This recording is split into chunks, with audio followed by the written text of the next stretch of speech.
right. Happy Thursday, everybody. Welcome to Beyond Stocks. Pedro and I are very excited to welcome Drew Wahlgren to the show this morning. He is with MAG Capital Partners, and Pedro and I ran into him a few months ago in the Dallas-Fort Worth area at some networking events, and he and his firm have a very interesting business model, and so we're happy and excited to share this with you today. So, Drew, let's start with your background. How have you ended up where you are today? Yeah, hey, great to see you guys. Thanks for having me on board. I go back to an entrepreneurial background.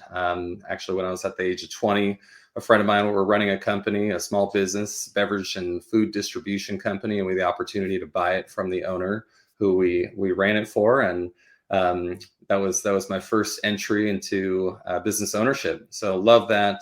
Fast forward, great financial crisis happens. My clients were delis, cafes. I used to come up to them and look up, and they were boarded up. It was a crazy time.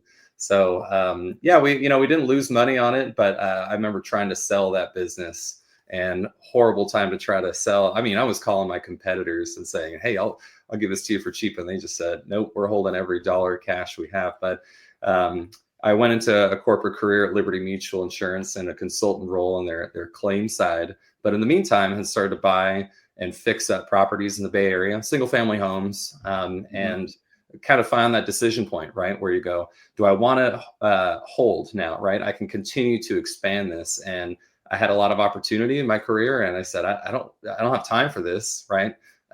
It's great, but what can I do here? Stay in real estate. And so I started to invest passively. I was introduced by my brother, who was at a real estate investment firm. They used to raise capital and partner with good operators, rinse and repeat with 3, maybe 4 operators. And one of those was MAG Capital Partners, actually. So he introduced me to them.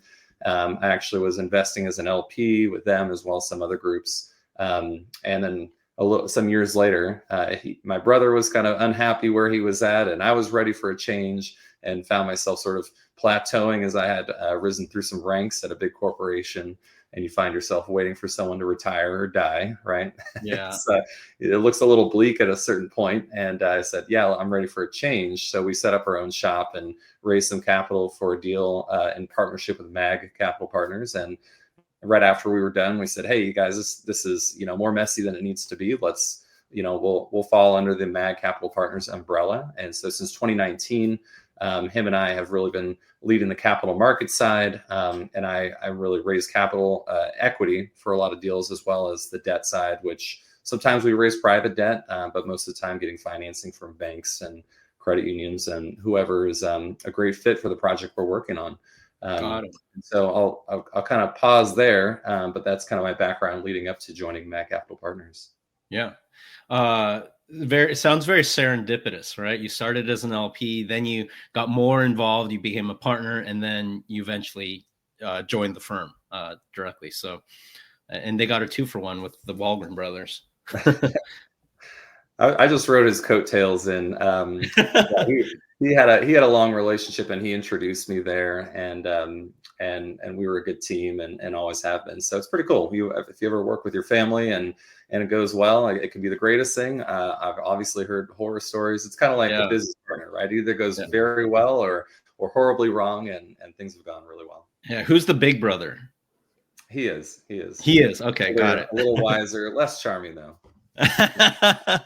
Certainly. Awesome. Thanks for sharing that. I think the takeaway for our listeners there is going to be, if you hustle and make relationships, like, you just never know where something might lead you, and lead to something very fruitful in your case, right? So building your community and always working on that is such a critical thing. And so Pedro and I very strongly believe in that, personally as well as professionally. So thanks again for sharing that. Those meetings, those meetings can take your life in such a different direction. And I think about that all the time. This meeting I take, who knows, right? It could absolutely alter the course of your life, and you just don't know it until years later. It's pretty amazing. Yeah, absolutely. So tell us a little bit about MAG Capital Partners specifically. What's your business model? What kind of asset classes do you invest in? To be clear, you guys are primarily real estate private equity firm, but I know you focus on an asset class. So tell us about that. Yeah, absolutely. So as a firm, started in 2015, the two founding principals had both been in commercial real estate for a long time, and brokerage and development, and even some experience on the appraisal side. But really, since 2015, we've grown our portfolio. Today, we're managing about 1.2 billion in assets under management. Teams about 27 of us now at this point. So it's been a great ride. But really, since early onset, I mean, really our first endeavor in our asset class of choice, which is industrial real estate, was in 2016. And we've really found a niche there. And so we primarily, on the real estate side, invest in single tenant, triple net leased industrial real estate across the country. And most of the time, these assets are backed by a tenant who's in the manufacturing or food production space or food processing. But a lot of privately held middle market manufacturing companies that are making widgets and parts. And really, what's nice about long-term net leases is you don't have to have a ground team at each one of these assets in each one of these markets. So we really have the luxury of being able to cherry pick the best deals we can find across the country. Quick question to that is it just particular certain states or just anywhere? I know you meant. Yeah, no, it's a great question. And honestly, we're pretty agnostic about location. You know, we feel like, hey, we can find the deal, a good deal in any location, but you know, there has to be some other factors that make up if it's for a tertiary location versus a primary location. So what's interesting is we find that our deals just over the last 10 years have sort of clustered in a few regions, the Rust Belt and Midwest. There's a lot of opportunity there. There's a lot of manufacturing companies there. And if you sort of drew a line from Michigan to Texas on a map, you'd see a lot of these assets. But we have assets, believe it or not, in California, New York. These are less common for us because we're typically looking for yield and cash flow. But more and more we've seen in the Southeast. But it's really spread out. You just see a lot of clustering in that, Rust Belt down to Texas region. And again, I think that's just more of a reflection of where manufacturing is really heavy in the U.S. So, I kind of, mentioned earlier, Chihiro, about the private equity side, and I'll just kind of add this layer here. But about 4 years ago, after having a lot of experience evaluating single tenant properties where the risk is on the tenant default risk, where you say, look, we have a 20-year absolute triple net lease with no exposure to expenses, annual rent bumps, and 100% occupancy. This is a very nice deal. Where's the risk? And it's all around this private credit tenant and their ability to stay solvent and pay rent. So we always waddled and quacked, as I like to say, like a private equity group, where we dissected this company that's privately held, and we'd have access to all their financials, and I'll get into how we're acquiring these in a bit. But really talking to their management team, looking at the industry that they're in, what kind of debt they're using and leverage, what's a private equity sponsorship if they're owned by a private equity group, and understanding that and getting to know them quite a bit as well. I see where this is going, Drew. Yeah. So yeah, you rub shoulders with the private equity groups for a long time. You learn a lot, and see kind of where they have access to capital, where that's coming from, what their business plan is. Right? They always have a plan with these companies. It's not when they're family owned, they might not have a clear plan. The private equity groups are very clear in their plan. So we're going to get to know that because we want to see what they're planning to do with this company. Hey, we're going to use leverage to buy other companies and roll them up. Or we're going to introduce new product lines and hit different markets that the company never had access to. So it could be a number of different strategies. But at the end of the day, we saw a lot of real estate deals that were tied to an M&A transaction. And I should stop there and emphasize that how we're acquiring a lot of these real estate assets are through sale leaseback transactions. So imagine private equity group here is buying manufacturing, we'll call them parts manufacturing companies, in the Midwest, and they have a great target here they're buying the company. It comes with the real estate, and they're saying, look, we don't want to tie up our capital in the real estate. Exactly. Right? We have a fund. The fund may have its own docs that say, hey, you can't have more than 10% of capital in real estate. So they want to reduce their allocation towards real estate, because that's not the business that they're in, and they see a higher return on investment from the business and growing that. So we become this real estate partner for them, where they say, look, as we're acquiring this, we'll do a sale leaseback simultaneous to that transaction, where they don't have to tie up that capital for a minute. And for us, in exchange, we have this long-term 20-year triple net lease with this operating company. And if they have a parent company, get guarantees from them as well on that lease. And it's a great, sweet deal for us. But I bring this up because, we've seen and still see day in and day out these transactions. We're really close to them. We understand that very well. Hey, are they using leverage to buy this company? Obviously, we want to see post-transaction leverage on the company to make sure they're not in an unhealthy position. But we also saw a lot of these deals fall apart, right? And many times we saw these, and our real estate transaction was contingent on their acquisition. It would fall apart. Hey, things happen, no big deal. But we'd go, look, this is a great company. We're not quite set up, and this is many at this point. 7-8 years ago, we were having these conversations going, we should have bought that company, right? Yeah. This is a great company. They're going to make a lot of money on this, or, hey, they fell apart. This would be a great time if we could swoop in, but we weren't quite ready for that. We didn't really have the right team on board. And so again, about 4 years ago, we brought over the right guys, specifically one individual who's now a partner on that side. And he brings a lot of opportunities and manages that. And a funny backstory, he used to be the CEO of one of our tenant businesses. He got placed there by private equity. So we had known him for a long time. And from there, we started to identify and acquire operating companies, all still in the industrial sector, since we know that sector really well. And see how a lot of manufacturing companies and other industrial companies operate and use, revolving lines of credit, and just very familiar with that from all of our experience in real estate. So kind of an interesting story, natural expansion there. And, a couple months ago, we just closed on our 8th operating company. And, at the end of this month, will be our 9th. So pretty active in the space. Are you the landlords for any of those 8 companies? We're not. We keep them separate, but when a few of these are, I'd say about half of them, the company we've bought with the real estate, and we'll keep them side by side under a holdco. And so we'll have the business on one side, but on our real estate side, we manage several funds, and we're very careful not to intermingle those, because you have different sets of investors and stakeholders, and it could give you an opportunity for a conflict, right? Hey, what if you own the company and they start to have struggles and default on the lease, right? Now there's a very tough decision there. So yeah, we're very careful to keep those separate, which is the best move. Yeah. Now for our listeners, let me just recap real quickly what was very interesting about what Drew just said. So they're doing a full, very deep dive underwrite on a potential tenant that they're going to have. And in the process, they're like, oh gosh, this is a great company. Wouldn't it be great if we could own this thing? Well, you've done all this work in the due diligence already, but you don't have the infrastructure yet prior to 4 years ago to actually buy and operate that company. So after those learning experiences, your leadership said, all right, let's create the leadership here where we can do this. So now we have 2 parallel companies doing corporate PE and real estate PE. So amazing strategy, kind of journey and growth for your firm to do that, and a natural path of growth.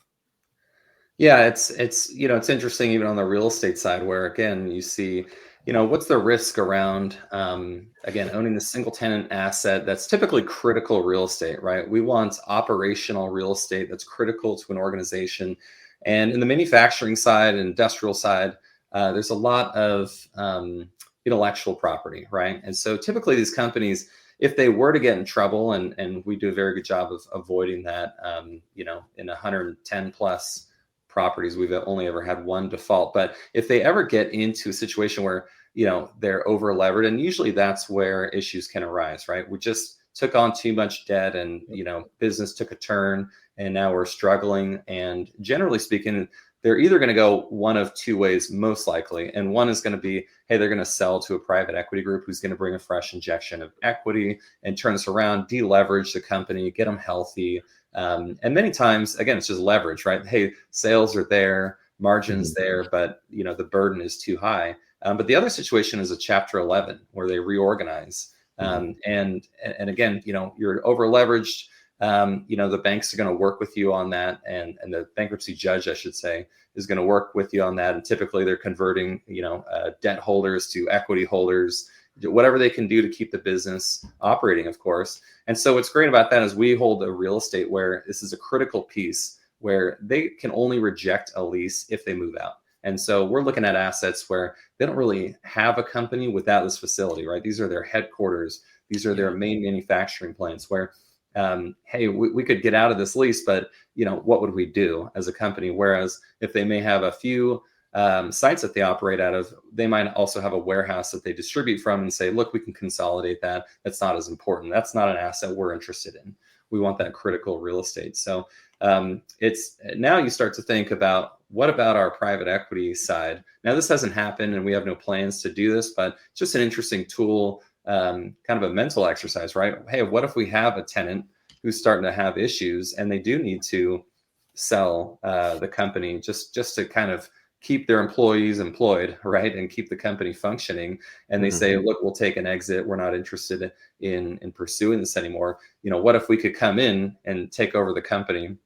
And really just to kind of stabilize the real estate side as well. It's a tool that's there. Again, presents a conflict if you have two different sets of stakeholders, but it's just an interesting opportunity that, who knows, one day may materialize. But I bet someday that is going to materialize. Yeah. It's likely to, I would think. Right. You don't do this for forever without having, a tenant get into trouble. But we've had a great track record there, and we really focus on very tenured industrial businesses as our tenants, who are typically 40, 60, 100 plus year old companies. We're working on a deal closing in a couple of weeks where this company's been around for 140 years. Since 1880, so a little more than that, and it's pretty amazing, right? And I think that's kind of a testament to the industries that they're in usually. And this particular company manufactures gymnasium floorings, right? Boring business. They do it for the NBA and NCAA and high schools and all across the board, and it's pretty amazing. So you see these companies have been around a long time. They're not high growth, unicorns, right? These are pretty steady organic growth businesses doing between 50 and 500 million in revenue, 8 to 12% margins. It's not exciting, right? These are companies where we go, hey, we feel really comfortable with their ability to pay rents over the long term, survive recessions. They've already been through God knows how many presidential administrations, policies, wars, everything. And again, that's a real testament many times to the industry that they're in. And, a culture probably that transcends layers, generations of management. So we've done very good there by focusing on those, and that's a space we like. Yeah. That's an important nugget there, which is some of the best businesses in the world are very unsexy businesses. Making gym floors, but 180 years in business in a country that's not much older than that, right? What are we, 250 years old? So that's remarkable. It really is. Tenants range from, company that makes chemical coatings for lighting systems to we have a tenant that manufactures headstones and gravestones. You go, hey, isn't this great? They're in the death care business. That's not going anywhere. So people are still going to die no matter what happens with the AI revolution. Yeah, absolutely. So, those are the kinds of business we like. And now here's what's interesting. And you guys have a lot of experience on the private equity side. We look at private equity sponsorship as really a credit enhancement to these businesses, right? And there's nothing wrong with the family-owned business, but the private equity sponsorship of these tenants is really interesting because they have oftentimes access to a lot of capital. It can be equity, but many times we see them in a situation, maybe historically or recently, where they either needed to refinance some existing debts or just needed some kind of loan. And many times a private equity group will structure what we call friendly loan, right? They'll say, hey, it's a very standard looking private credit loan. It might be 5 years, fully amortized across 5 years or something like that. But in any case, it's pretty interesting. And we love that too, because you go, look, is the private equity group going to default on their own business, right? I mean, this is friendly credit. They're going to be flexible. They're not going to be hard-nosed. And you see the tools that they use. But yeah, it might be an equity injection. Hey, we see some opportunity for these guys to really expand into a new market. We're going to invest another 20, 50, 100 million, whatever that might be, in equity to really maybe to acquire new equipment that's going to allow them to expand into that field, or more efficient equipment that's going to double their output, or whatever that might be. They have access to that capital. They have the ability to seize the opportunity, or just get them through a speed bump, right? Hey, there's a couple bad quarters. It might have been COVID, right? Any kind of periodic event where, hey, we're going to be fine. But, as many folks much wiser than me have said, businesses don't run out of business, they run out of cash, right? So that's an important thing to keep in mind. And when we see these sophisticated sponsor groups above our tenant business, that's a great thing. Yeah. I have a question. I know you answered this as far as manufacturing, the types of manufacturing, but do you guys have a focus on certain niches in manufacturing companies, or is just really open to any manufacturing companies? Really open to it.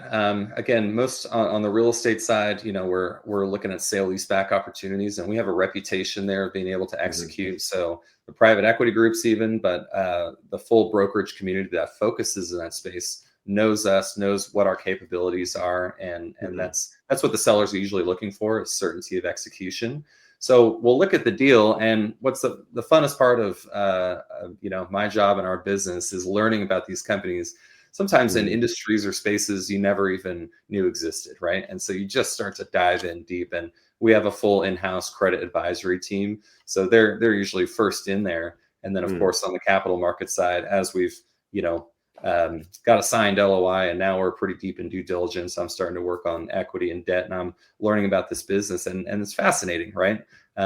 You find these businesses, and again, we're going to be a little agnostic there, dive in. I'd say, if anything, there's a couple industries we try to avoid or have too much concentration in. One would be oil and gas, upstream companies that just are a very cyclical industry. We stay away from it. If it's downstream, if it's distribution, maybe, right? You start to think, okay, we'll look at it. They're a little more resilient. But outside of that, it's really looking at concentration and managing that portfolio across several funds even, and individual deals we've done in the past, but managing our own exposure to, namely at the top of the list is automotive, right? I mean, that's the biggest manufacturing industry in the world, probably, but certainly in this country. So you really want to watch that. And most of these guys are, parts manufacturers. We're not doing sale leasebacks with Ford Motor Company, but these are companies that support that. They might do plastic injection molding and make glove boxes and other housings.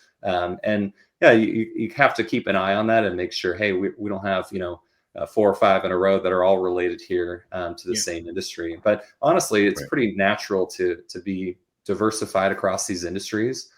Just in that there's so many manufacturing companies out there doing so many things. And again, it kind of happens naturally just in the type of exposure and deal flow we get.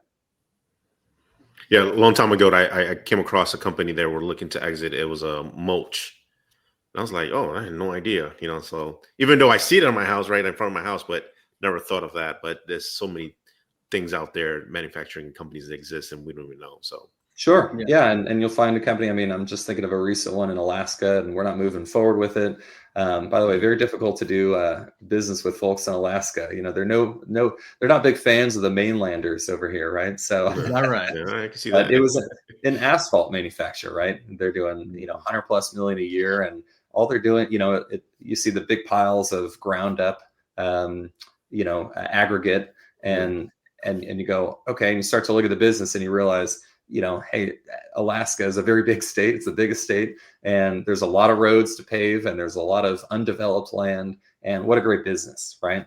So you really start to see the big picture there. But yeah, I think what's interesting in this space, and especially when we structure private equity acquisitions and present those to our investor group, is everyone has a story where they've heard, my buddy Tommy's uncle, he was extremely wealthy and he had this business and they made fence post caps or something really boring, right? It's always an example like that where it blows people's mind, right? Hey, they made this boring product and, they churned out again, 100 million in revenue a year. And the owner of that company is very wealthy and maybe sold the company to a private equity group at some point even, but everyone's very familiar with that story. So when we bring that to our investors, hey, we're buying this boring industrial company that's very stable. And people say, that's awesome. I want to own a very boring company that I know is not going to fall flat on its face. And as long as we see that opportunity and communicate that well, people will see that and go, okay, this is great, right? This is an established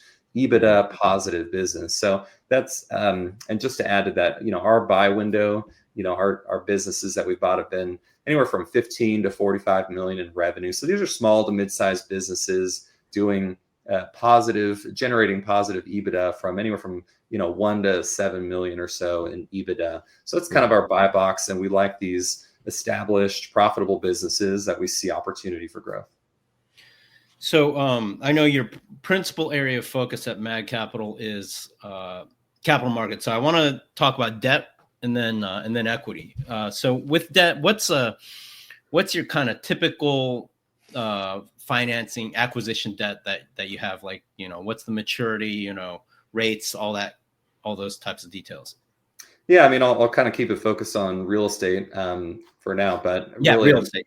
Yeah. It's typically fixed rate debt. And you can imagine why, right? We have a lot of fixed inputs. We don't have exposure to expenses, 100% occupancy. So I always say, why ruin that with a floating rate debt?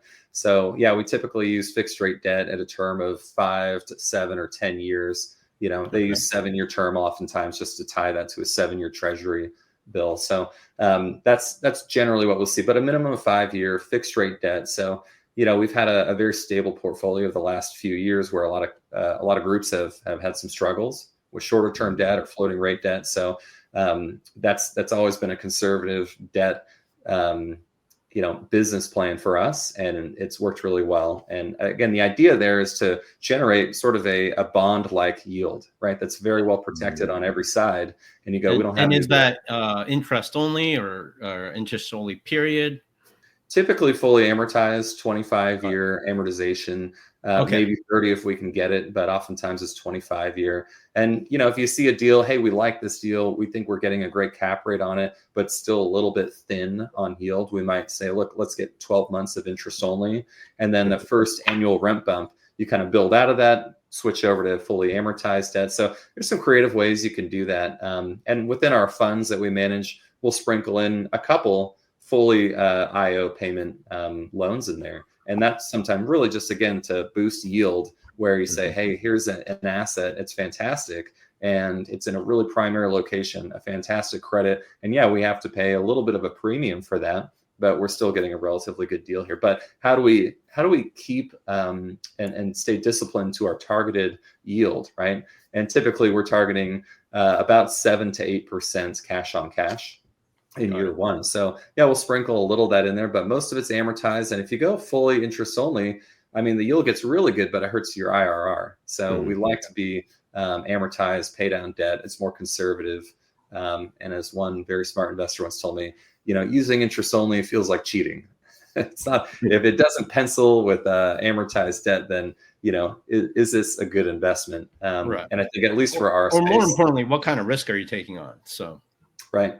Yeah. Right. Absolutely. Yeah, so, right. A lot of operators right now are getting into trouble because they had an IO loan, but look at what rates are right now compared to what they probably bought at. Right. So, that point is well taken. So let's talk about equity then. I know you do raise capital from high net worth accredited investors. Do you also take institutional capital? Like, how do you finance your deals on an equity side? Yeah, it's a good question. In our funds, I mean, we're on our third industrial real estate fund now, and we have a blend coming in at the moment. So, high net worths, anywhere from 100K to whatever their checkbook can support, and then started to see more and more family offices in that $1 to $5 million commitment size, and we're right here at the moment starting to bring in this institutional capital. This, we'll call it $10 to $50 million or so in that check size range. So yeah, it's really cool to be able to have that. And of course, there's some different economics depending on check size for those investors, and some expectations by an institutional check writer that, hey, you're going to have a more attractive management fee, splits, all of that, and that's just, again, expected at a large check size. So yeah, very different groups. They're very interested in different things. Yeah. So you can discuss this in the context of your current fund or your previous fund, but what percentage is high net worth retail versus that small family office, 1 to 5 million, versus institutional 10 million plus? Yeah, our first two funds are probably 80 to 90% high net worth individuals. And I'd say the rest of that is generally family offices.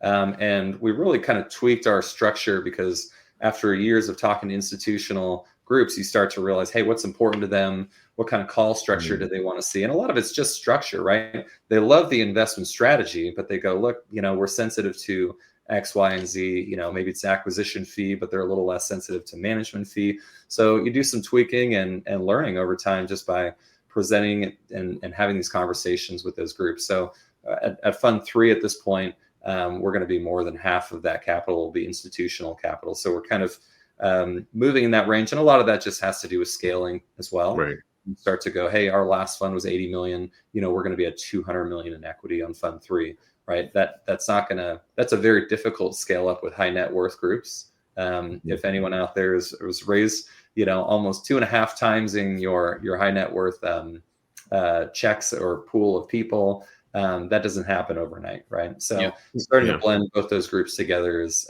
certainly a good way to scale and be able to say, look, we can now seize some bigger assets, bigger opportunities, and still be well diversified. Right. Yeah, I've been seeing a lot more activity from the family office working with private equity. But I could correct me if I'm wrong, but I've been seeing that a lot. So definitely. Well, I'll tell you, I just came from a conference in Miami, iConnections Global Alts, and it's almost all institutional capital. There's, minimum check size from those allocators out there is, 2 million or so, right? And going all the way up to 100 million or more. And these groups, in these conversations with us, looking at real estate, really positive to hear that a lot of them are turning the corner on real estate. They go, look, last year we weren't even interested. We wouldn't even take a meeting with someone who's in real estate.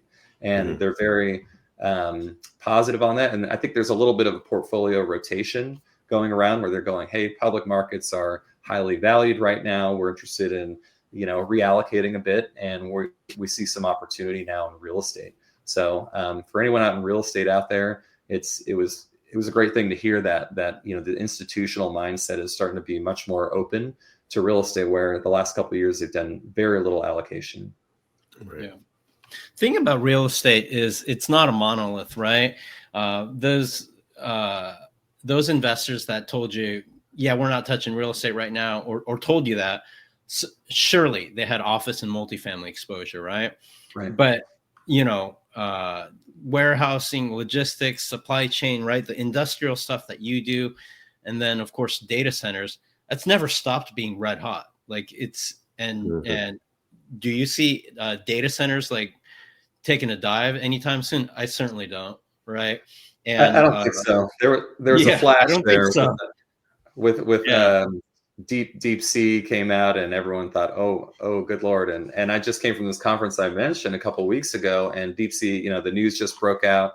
Hey, maybe we don't need these giant data centers to support this AI operation. And I did get quite a few people ask, well, in this, real estate fund, are you also in data centers? It's technically industrial real estate. Yeah. And we said, no, that's just not a place we found a lot of opportunity. And people were starting to worry there. But I think it's going to be fine. I think people are realizing, hey, this deep sea operation wasn't quite as efficient as the company or China was sort of letting on. No surprise there, a little bit of hyperbole maybe from them. So I think they're realizing, look, the need for these data centers is not going anywhere. So that space is interesting. I think if you're a ground up developer, I'd absolutely be looking for opportunities there. And it's really just a matter of power, right? I mean, that's what it all comes down to, is location and access to power. That's it. Exactly right. The constraint is energy when it comes to that particular asset class. But I think it'll be hot for some time, though. Just to clear that up, cold storage is a great sub asset class we like a lot. The cost of construction is so high that if you can buy an existing asset, B or even C class asset, and make sure that the capital or the tenant, because these are absolute net leases, they're responsible for that. They're ready to make sure they're taking on that capital cost there. But yeah, if you can get a B class, cold storage asset under replacement costs and still generate some yield, that's a great one, because there's such little supply. Because frankly, the rents are so high based on construction costs that there's kind of a smaller field of potential tenants. Right? It's very expensive. So the food industry as a whole, inclusive of cold storage, is interesting, right? Because it doesn't matter how globalized the world economy becomes, we're not going to be shipping frozen pizzas from like Taiwan. Like it just doesn't make sense. They need to be closer to where they're consumed because of the cost of transport and whatnot. So absolutely love your business model in terms of identifying those really just solid businesses that they're not going anywhere. We're going to keep building gyms. We're going to need cold storage. And so those are enduring business models that you are targeting for your tenants. And so I think that's a really strong story for you in terms of your investors. Yeah, we don't have any plans. I mean, we talk about this occasionally, and I think every sponsor group out there should, but you go, hey, will there be a time in the next 5-10 years that you pivot, right? I mean, it can happen with any asset class, and I've seen other operators do it. Hey, self-storage is too crowded. We're pivoting, and it makes sense sometimes. But honestly, we have no plans to. We feel like that we have at least 5-10 years of great runway ahead of us in this space. And then you see this trend of deglobalization happening. It's been happening really since COVID, and then we have Trump in office now, and he's certainly leaning in that direction too, right? He wants to support American manufacturing. So we see a lot of tailwinds looking forward. We see a lot of companies saying, let's mitigate our risks on our supply chain. Let's start to bring those back home. And it's all just increased demand. And then kind of behind that, I would see this foundation of just continuously increasing e-commerce. And it's not going to jet set like it did after 2020. I mean, that was like the gold rush, people are like a land staking. People were just frantically getting as much distribution space as they can. But there's this very steady growth in e-commerce sales, and all that has to get supported by logistics and industrial warehouse spaces. So there's this very kind of nice foundational support for industrial real estate. And so, again, you look at all those trends, I wouldn't even call them trends, structural changes that we see and feel like we're going to be in place for a long time. We think we'll be in this space for a while. Wow, that's definitely some good stuff to know. They're talking about data centers. I know the thing that popped in my head was I think Midland or somewhere on the east of Texas they're looking to build out a huge data center there. So Abilene. Okay. Abilene, West Texas. Yeah. And I'm I'm on the west side of DFW over here, not far from me, about an hour and a half. But I think that's where the Stargate project is going to go. That joint operation with OpenAI and Microsoft and a few other companies. And I would love to go drive over there and check that out, because it's probably a monstrous operation. And I, these guys, I don't know about that operation, but we've seen some government subsidies promoting more manufacturing, specifically the CHIPS Act. There's a giant development in Phoenix, for instance, for Taiwan semiconductor plants.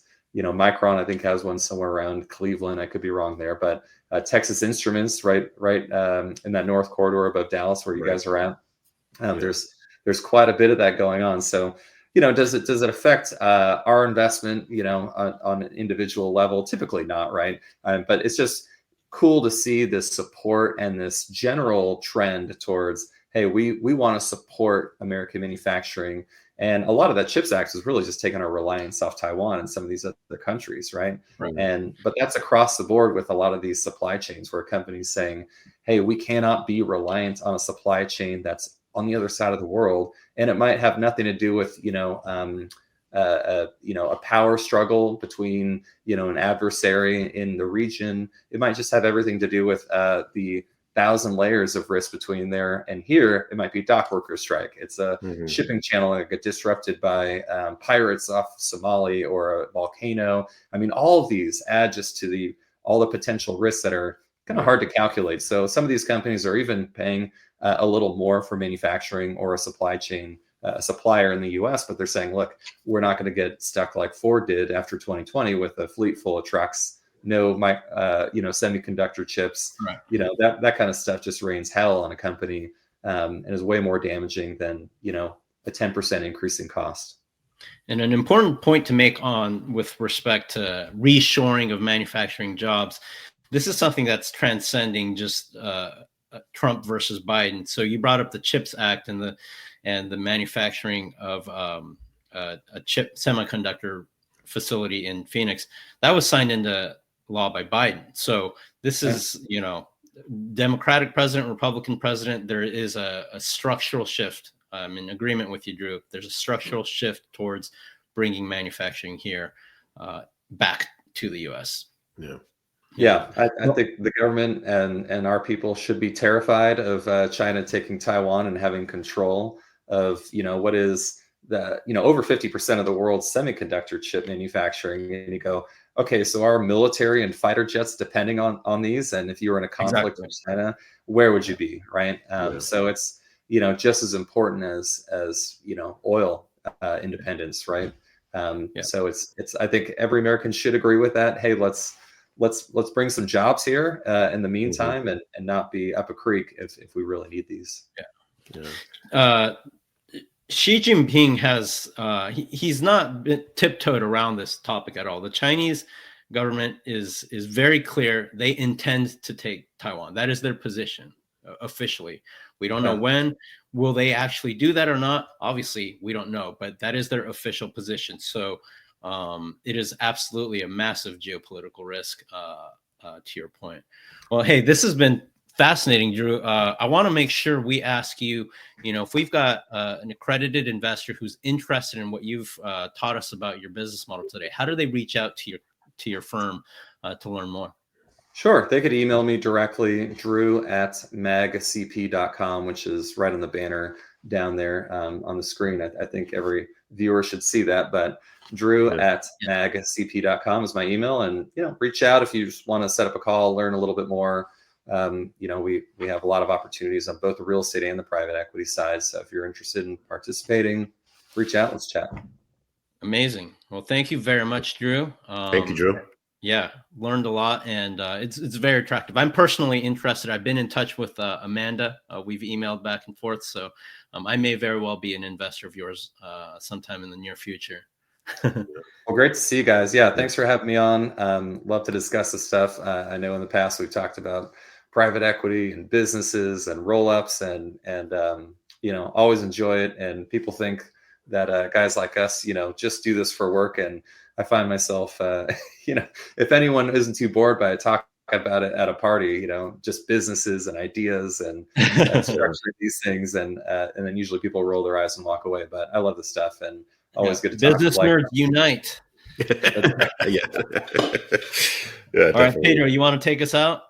Yeah. So if you have any questions, again, you can send us a DM if you're on LinkedIn, Facebook, or even YouTube. You always send us a message. And if we need to connect with Drew, we can definitely connect him with Drew. So other than that, stay tuned for the next show. Thank you. Thanks, guys.